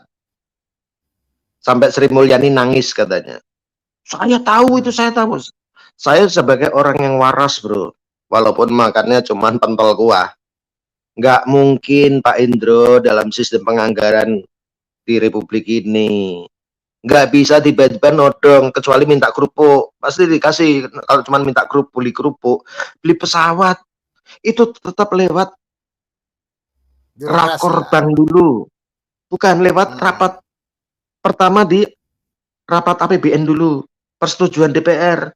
Ya setuju enggak? Kalau enggak setuju, ada enggak duitnya? Ditanya ke Sri Mulyani, ada enggak duit negara untuk beli pesawat? Ada, oke. Kalau enggak ada, tunggu. Ya, di perusahaan kan juga gitu, yang namanya ada untuk mencapai kinerja tahun depan, ada namanya RKP, rencana kerja anggaran perusahaan. Itu rencanakan apa yang akan kita capai. Kalau kita mencapai ini tujuannya apa? Duitnya siap nggak? Kan gitu. Kalau duitnya belum siap, pending. Kan gitu kan? Tuh. Muan empat mata, tapi Iya. Pak Indro kok ngomong tahu persis. Dari mana ceritanya model kayak gitu? Saya ini lama di birokrasi. Untuk menganggarkan satu item pekerjaan itu enggak model kita beli kerupuk, enggak beli rokok, enggak. Semua detail. Namanya anggaran investasi dan anggaran operasi. Kalau anggaran operasi itu nggak ada bekasnya, istilahnya kita cuma taiknya ada, hanya taik nggak perlu diinvestasikan. Tapi kalau masuk anggaran investasi harus ada barangnya, harus ada bangkainya. Anggaran operasi termasuk beli bensin habis pakai, nggak perlu pertanggungjawaban. Pertanggungjawabannya cuman ya itulah nota bon. Tapi bentuknya apa? Udah nggak ada. Karena udah habis terpakai. Tapi kalau anggaran investasi untuk beli barang, misalnya beli pesawat, harus ada barangnya. Nggak bisa barangnya udah dipakai kok itu bekas, nggak ada urusan. Yang penting barang yang dibeli sesuai nggak dulu, sesuai anggaran, sesuai nggak yang direncanakan. Nggak semudah ngomong asal double kayak gitu, nggak bisa. Terus dia bahas masalah makan gratis yang digagas Prabowo Gibran. Wah, uangnya dari mana? Saya bilang, namanya orang mau ngasih makan gratis anak bangsanya kok diprotes. Lu duitnya dari mana? Nggak usah Pak Hendro mikir duitnya dari mana. Itu nanti biar dipikir Prabowo sama Gibran. Yang jelas Pak Prabowo dan Gibran tidak minta Pak Hendro nyumbang. Enggak bakalan, percaya aja lah, aku bilang gitu. Betul kan? Iya, bahkan ini loh. Iya, bahkan ini kita misalnya ada kasusnya si Prabowo sama si Ganjar yang katanya korupsi ini. Saya bilang sama tadi di live chat, saya balas yang live chat. Sekalipun jangankan Ganjar, Prabowo atau Jokowi pun kalau memang korupsi kita bahas. Kita ini Kita bahas netral. Karena ini kebetulan Ganjar yang disorot ya Ganjar kita bahas. Sesimpel itu. Jadi kita iya. bukan orang yang fanatik dengan satu orang, karena kita tahu bahwa tidak ada yang sempurna ya. Nah, Pasti ada aku kesalahan. terus saya dimaki-maki sama gengnya sampai saya pernah ditanparaki. Gengnya masuk, wah ini Rocky Gemblung ini udah nggak dipakai di intro, ditendang bla bla bla. Dia aja nggak tahu siapa saya, apa peran saya di channelnya Pak Hendro. Sampai waktu itu sempat besar ratusan ribu orang anak kemarin sore kan gitu kan, dia ngomong lah ditanparaki gini-gini. Bagi saya Anda itu nggak ada apa-apanya bagi saya kan gitu. Nah, saya itu kan memberikan pembelajaran. Kalau Anda nggak suka dengan Prabowo, silakan. Tapi jangan ngeracunin masyarakat. Ya kan, ngasih makan gratis, uangnya dari mana? Ya jawaban aku enak. Ngapain lu mikir uangnya dari mana? Biar dipikir Prabowo sama Gibran. Yang jelas Pak Prabowo tidak minta uang sama kalian untuk ngasih makan gratis. Enggak bakalan. Percaya aja deh. Kan dari pajak. Pajak itu kan dari kita-kita juga. Ya ampun, pajak lu pernah enggak bayar PBB rumahmu? Saya bilang gitu. Bayar pajak motor aja kamu telat terus. Bayar PBB saya yakin kamu tidak pernah bayar PBB rumahmu. Enggak usah sok merasa hebat, merasa tinggi, jangan. Kalau kamu merasa tinggi nanti akan kamu direndahkan. Tapi kalau kamu merendahkan diri kamu akan ditinggikan. Itu loh. Asik, tausiahnya mantap ini. Ketika seseorang punya program yang sangat baik ya untuk bangsanya, memberikan makan kepada bangsanya, kenapa harus dikritik, kenapa harus dicaci maki segala macam? Padahal program ngasih makan gratis itu kita nih nggak dirugikan kok, kita nggak dirugikan sama sekali. Program itu kan diperuntukkan bagi anak-anak miskin, keluarga miskin. Ya kan, kita bangga loh ada seorang calon pemimpin punya pikiran bagaimana caranya bisa ngasih makan. Kebutuhan pokok dasar masyarakat itu adalah makan. Oh, pendidikan gratis, dari mana cerita? Lo mau sekolah gratis silahkan, tapi begitu masuk sekolah perutmu keroncongan, bisa nggak mikir? Bodoh. Nggak bisa, tetap bodoh. Ya kan, pas pelajaran jam pertama udah tidur. Kenapa? Karena lapar. Ya kan? Ganjar internet gratis. Ya ampun, itu malah lebih ngerusak. Karena apa?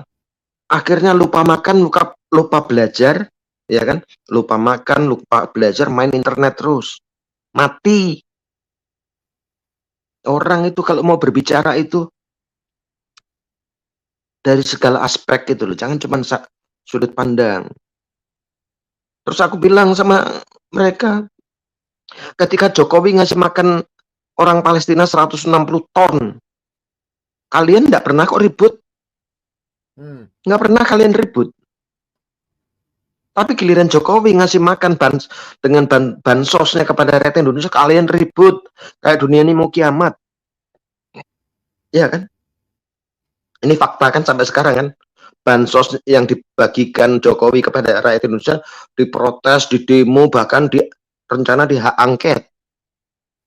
Tapi giliran Jokowi ngirim bantuan 160 ton bahan makanan dan 20 ton obat-obatan, nggak ada yang repot, nggak ada yang protes.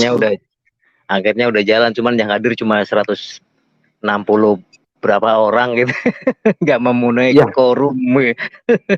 Maksud saya itu gini, orang kalau mau menebar kebencian ya secara elegan lah. Menurut aku harus secara elegan. Lo benci silakan, lo mau kampanye kebencian silakan, tapi ada tapinya. Orasinya itu yang agak elegan. Nah, kalau yang disasar masyarakat Indonesia kelas menengah atau kelas menengah ke bawah lah, itu sekarang sudah berpikir logis semua.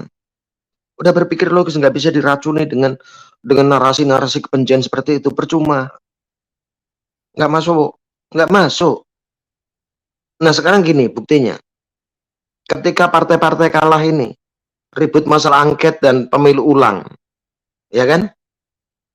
Yang diangket dan yang diulang katanya cuma pilpres, pileknya enggak, kan double kayak gini. Padahal itu kan dilakukan serempak. Goblok itu namanya. Iya kan? Serempak kan itu kan. Pilpres, Pileg, terus pilkada DPD itu. Masa curangnya di Pilpres? Padahal nusuknya sama, kertas suaranya sama, kotak suaranya sama, tempatnya ditentukan sama-sama, ada saksi masing-masing. Waktu ngitungnya juga dilihat sama-sama. Tapi kok bisa curangnya hanya di Pilpres? Kan goblok orang-orang model kayak gini, termasuk politisi-politisi yang muncul di TV-TV itu sekarang. Seolah-olah mereka orang paling pinter. Giliran ditantang, siapa tuh yang nantang dari Margarito Kamis sama ini kan, sama siapa yang dari Pak Prabowo itu, Hasan Hasbi itu, bilang kalau mau diulang silahkan, nggak masalah. Tapi diulang tuh semua. Pilpres, Pileg, sama pemilihan DPD. Nggak maunya yang diulang tuh cuman Pilpres. Kan double kayak gini, model kayak gini. Wah ya, berarti berbahaya itu. Munafik Iya kan? itu. Kan goblok, nampak sekali goblok. Kita rakyat mau diracuni dengan kegoblokan kayak gitu. Sama dengan channel yang saya bilang tadi. Dia berkuar-kuar sekarang bukan memberikan pembelajaran yang positif, mencerdaskan para viewernya, tetapi malah meracuni. Akhirnya kan saya lihat kan mulai berkurang.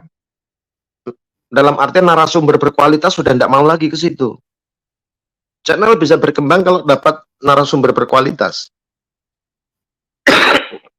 Kalau narasumbernya hanya para profesor sama provokator, malah ditinggal, percuma. Kan gitu.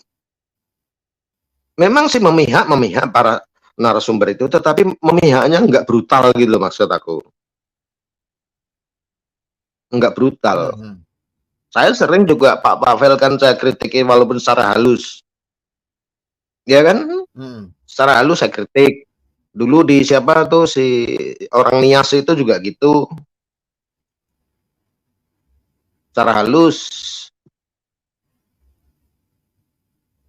Gitu loh bro. Termasuk ya bro nanti kan contoh gini, ada kan kemarin saya bilang kalau ada seorang pendeta, saya tahu Bro Pavel kan pendeta. Kalau saya tahu ada seorang pendeta ngomong, woi kamu bom masjid itu supaya kamu masuk surga, kuludahin pendeta itu, bener nggak kemarin aku bilang gitu? Iya betul. Iya nggak? Karena itu udah ngajarkan yang salah. Bukan ajaran Tuhan. Karena Tuhan tidak mengajarkan iming-iming surga seperti itu. Kalau ada pendeta seperti itu, maksud aku, pasti saya lawan. Itu kan bentuk kritik juga, karena Pak Bro Pavel kan seorang pendeta. Betul. Gitu loh. Karena kita bagaimana kita ngomong, bernarasi, tetap sesuai dengan kaidah-kaidah firman Tuhan. Walaupun dengan nada beda-beda ya. Saya ini nada saya, cara bicara saya ceplas-ceplos nggak karu-karuan. Kayak orang mabuk kan. Makanya banyak juga waktu itu yang kelimpungan lah waktu di channelnya Pak Indro dengan aku, banyak yang ngamuk-ngamuk juga. Karena argumentasinya saya bantah terus. Ya termasuk Pak Indro sendiri kemarin kan marah sama aku gara-gara masalah makan gratisku koladen itu, kulawan itu. Kan dari mana ceritanya? Orang punya program bagus kok, uangnya dari mana? Akhirnya larinya kan ke hal-hal cara berpikir orang kampung kan. Mungkin orang kampung itu cara berpikirnya lebih cerdas. Akhirnya cara berpikirnya kayak cara berpikir orang nggak sekolah. Seorang presiden ketika punya program memberi makan anak bangsanya, dia tidak akan membebani bangsanya. Kan itu. Dia tidak akan membebani. Artinya apa? Ketika Prabowo nanti memberikan makan anak-anak miskin di seluruh Indonesia, makan siang gratis dan susu gratis, Pak Prabowo tidak akan minta uang sama kita ngasih donasi, enggak. Woi, donasi untuk makan siang, woi. Enggak bakalan. Enggak bakalan hal yang sangat merendahkan itu dilakukan Pak Prabowo? Enggak mungkin. Enggak mungkin. Donasi ya untuk kere-kere di Palestina sana lah. Iya kan? Tapi Pak Prabowo untuk memberi makan anak bangsanya nanti gratis dan susu gratis. Dia berpikir kita negara kaya kok. Uangnya selama ini kemana? Kan banyak dipalak sama koruptor-koruptor itu kan. Makanya koruptor-koruptor ini kan mencoba berbagai macam cara supaya Prabowo jangan jadi presiden. Karena begitu dia jadi presiden, selesai nih undang-undang perampasan aset, tetap selesai itu Pak. Undang-undang perampasan aset koruptor itu tetap jadi. Ini yang ditakutkan mereka-mereka ini. Maka mereka berlomba dengan waktu untuk memakzulkan Pak Jokowi. Supaya kalau Pak Jokowi dimakzulkan, maka produk turunan yang hasil Kepres, Inpres, dan kebijakan pemerintah lainnya otomatis gugur. Itu loh. Ini berlomba dengan waktu para hajingan ini semua. Gitu. Paham nggak kita sekarang? Paham. Akhirnya mereka membayar orang-orang influencer apa buzzer-buzzernya dibayarin semua, suruh ngomporin, nyuci otak masyarakat dengan kompor-kompor meleduk semua. Ya itu aja. Karena mereka tahu Pak Prabowo itu tidak pernah terjerat kasus korupsi. Ini yang ditakutkan. Betul, betul, betul. Betul kayak Upin Ipin ya. Oke gitu Pak Bro Rafael. Iya. Makanya kita bilang sekalipun Prabowo atau Jokowi yang korupsi kita bahas. Jadi ini bukan soal kita apa namanya pendukung buta Prabowo atau pendukung buta siapa Jokowi, tidak ya.